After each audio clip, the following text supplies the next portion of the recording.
حتى انه صار ايدين كبار وايدين صغار مفعول بيه بيقسموا ويفرقوا ويقطعوا في عين اللي جابوا واللي جابه عشان يموت او ينتهي. مطلوب زعيم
شباب مصر العظيم، السلام عليكم ورحمة الله وبركاته. شباب مصر الطاهر النقي الوطني، السلام عليكم ورحمة الله وبركاته. شباب مصر أنقى وأطهر ما في مصر شبابها، شباب مصر الذي ضحى بدمه من أجل هذا الوطن، شباب مصر الذي أبهر العالم، شباب مصر الذي هتف إيد واحدة إيد واحدة إيد واحدة.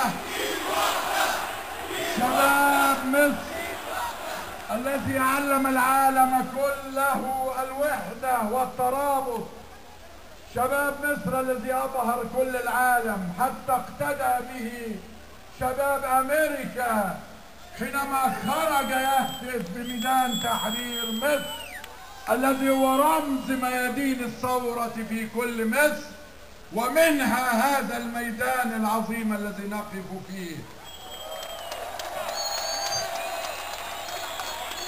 أيها الإخوة، شباب مصر العزيز على نفسي، الذي رغم كل تقدم عمري البسيط ما زلت أنتمي لهذه الشريحة من أبناء مصر، وأعد نفسي واحدا منكم بل خادما لكم جميعا وللشعب المصري.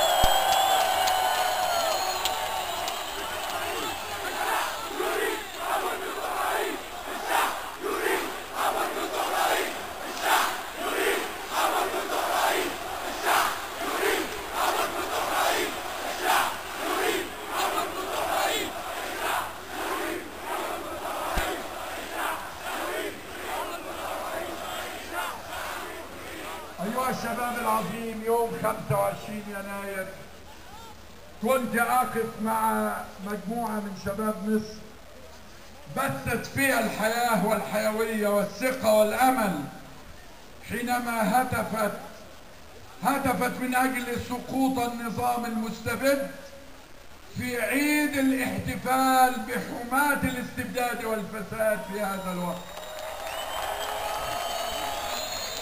حينما انطلق شباب أمثال الذين تحدثوا معكم اليوم، وائل غنيم وعبد الرحمن يوسف ومصطفى النجار وغيرهم وبلال فضل الذين كانوا يقفوا معي على سلم دار الحكمة، سلم نقابة أطباء مصر، حينما زحفوا من أول شارع القصر العيني متوجهين إلى ميدان التحرير ليقابلوا غيرهم بترتيب رباني.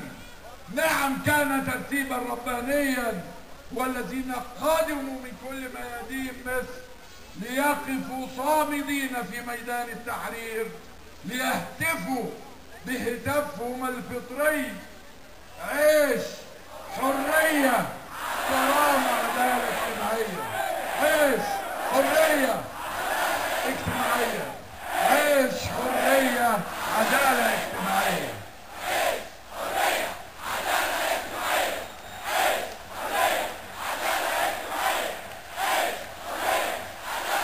أيها الشباب الطاهر الطيب المصري، فخر مصر وإلهام العزة والكرامة لمصر، في هذا اليوم طلبت من إخواني الأعزاء شباب مصر ألا يتجاوبوا مع العقول المتكلسة والعقول الجامدة والتي دائما كانت تنشر التصبيط والخوف والذعر في الشباب البطل.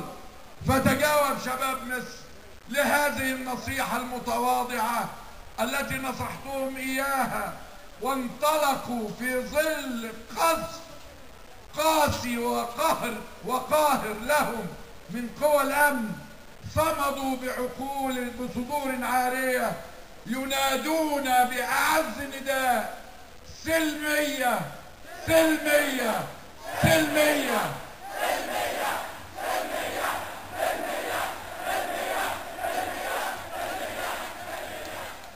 وكان هذا هو النداء المعجزة لشباب مصر، أنهم لم يستدرجوا لاستخدام القوة أو العنف أو العدوان على مرافق الوطن العزيز التي هي مرافقهم ولا أدواته التي هي أدواتهم، بل كانوا يتصدون بالرصاص بصدور عارية وهم يرفعون الورود لإخوانهم في قوات الشرطة ولجيش مصر الباسم.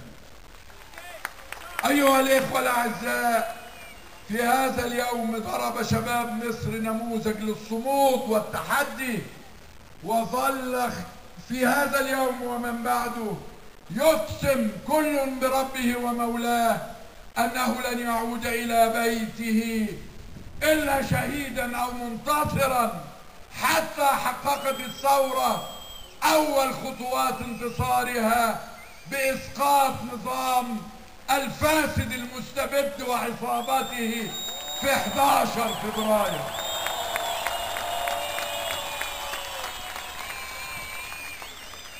أيها الإخوة الأعزاء، مصر لن تعود للوراء أبدا. شباب مصر يقظ، واعلموا أنكم أنتم الوحيدون حماة هذه الثورة، أنتم دماء هذه الثورة، أنتم وقود هذه الثورة يا شباب مصر الطاهرة. تاريخ مصر كله مليء بتضحيات شبابها، لأن واجب التضحية هو واجبكم أنتم قبل أن يكون واجبنا جميعا. ولذلك قال سيد البشر صلى الله عليه وسلم: نصرني الشباب وخذلني الشيوخ. فأنتم مصدر العزة ومصدر النصرة دائما أيها الشباب الوطني السادة.